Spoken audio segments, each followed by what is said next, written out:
you need to be able to bridge the gap between their mind and your mind, because neither one of you are psychic, and odds are you're both on totally different pages about some of these big issues.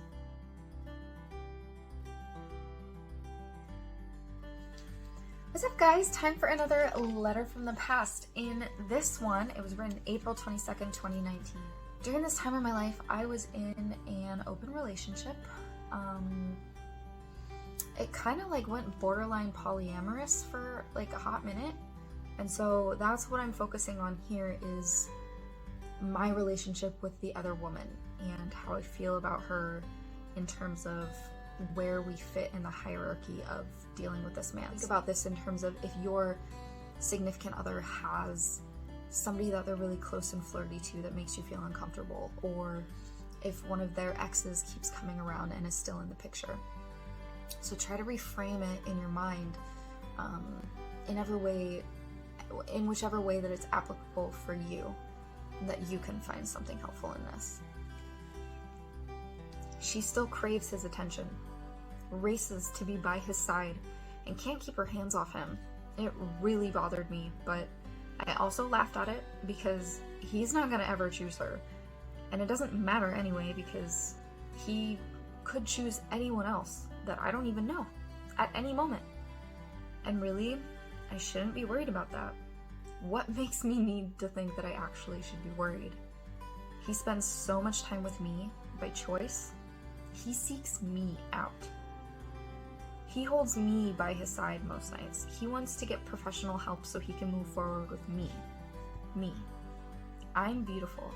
I'm sexy. I'm fun. I'm smart. I'm kind. I'm loving. I don't quite understand why I have such a challenging time believing any of that. He loves me. He can love other people, but he does love me, and that is all I need to be concerned about. That was such a difficult time in my life. You know, not just having to deal with being jealous of somebody else, but having to be jealous of somebody else in an intimate, sometimes sexual setting. It's really difficult.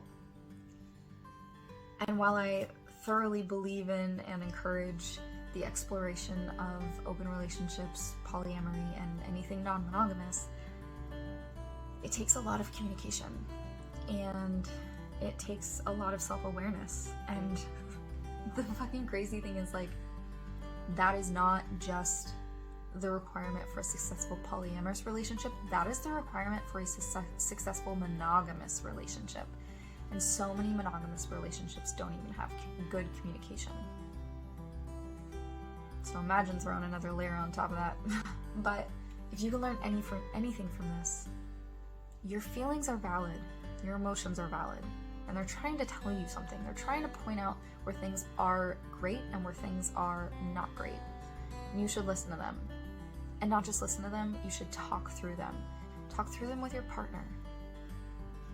Have a healthy, open, safe space discussion, because it's so important to get on the same page, especially if you're having intimate relationships with somebody or you live with somebody. You need to be able to bridge the gap between their mind and your mind, because neither one of you are psychic, and odds are you're both on totally different pages about some of these big issues. So make sure to check in. Love you guys.